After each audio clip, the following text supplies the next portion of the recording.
আজকে আমার এই ছোট্ট গাছগুলোতে কতগুলো ফুল ফুটেছে, 4খানা ফুল ফুটেছে। গুড মর্নিং, তোমরা কেমন আছো? আশা করি মা ঠাকুরের কৃপায় সবাই খুব ভালো আছো, সাবধানে আছো, সুস্থ আছো।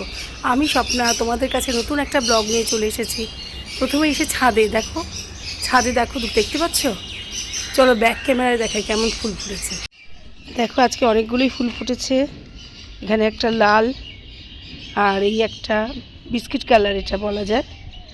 আর এই যে এই গাছটায় একসাথে দুটো লাল ফুল ফুটেছে, লাল জবা, দেখে খুব ভালো লাগলো। আর তো ফুটেছে এই তো নয়নতারা ফোটেই, নয়নতারা মোটামুটি ফুটেছে। আর পাশের বাড়িতে, চলো পাশের মানে অ্যাপার্টমেন্টে, ওখানে তো ফুলের মেলা। ওরা তো সত্যি কথা মালি রেখেছে, সব কিছু করেছে। দেখো ওদেরটা একটু দেখিয়ে দিই তোমাদের। দেখো সুন্দর না? চলো এবার গাছগুলোতে জল দেব, জল দিয়ে তারপরে আবার আবার কথা বলছি।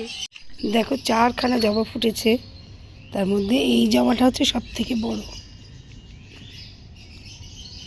আর লাল জবা 3খানা ফুটেছে, বেশ বড় বড়ই লাল জবাগুলো। আজকে আমার ফুলের সম্ভারটা দেখো, দারুণ পুজো হবে। লাল জবা আমি খুব ভালোবাসি, জবা গাছ, জবাটাই আমার খুব প্রিয় ফুল। জবা, গোলাপ, রজনীগন্ধা। চলো এবার নিচে যাওয়া যাক। তাহলে ভিডিওটা কেমন লাগলো তোমরা জানিও। আর কার বাড়িতে সকালবেলায় এত সুন্দর সুন্দর ফুল ফোটে সেটাও কমেন্ট বক্সে জানিও। আজকের মতন টাটা, আবার আসবো নতুন একটা ভিডিও নিয়ে। টাটা।